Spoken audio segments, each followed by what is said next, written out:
Tatlong bagay naman na napakaswerte sa inyo pong bulsa. Kaya mas mainam talaga meron kang bulsa kaysa sa walang bulsa.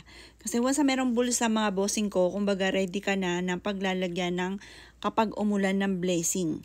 O, ito yung tatlong bagay yan na napakaswerte. Maglagay ka ng 7 or kaya 3 or kaya 5 na bilang ng mga barya.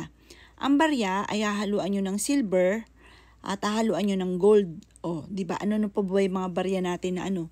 Yung mga piso, 5 piso na luma, may gold, yung mga ganun, o kaya 20 pesos, may lining na rose gold, tapos may silver ang gitna, yung mga ganyan. Haluan mo ng iba-ibang kulay kasi may mga meaning din ng iba't ibang kulay po niyan.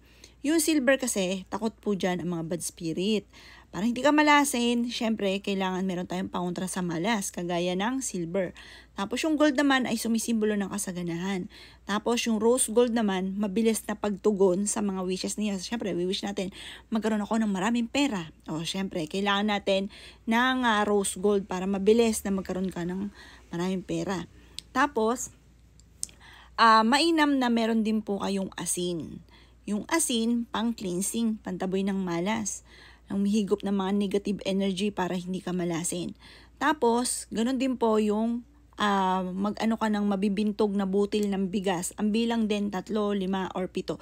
Huwag masyado madami. Untiin lang. Kailangan pumili ka lang ng mabibintog na butil ng bigas. Pag samasamahin nyo po siya sa packet po ninyo, iligay nyo po ito sa isang pouch or sa isang ziplock, ang dulot niya na iswerte. Basta pag umalis ka, positive ka, magkakaroon ako ng maraming pera ang darating sa akin, hindi na ako mabusan ng pera, magiging masaganang pamumuhay ko, ganon mga bossing.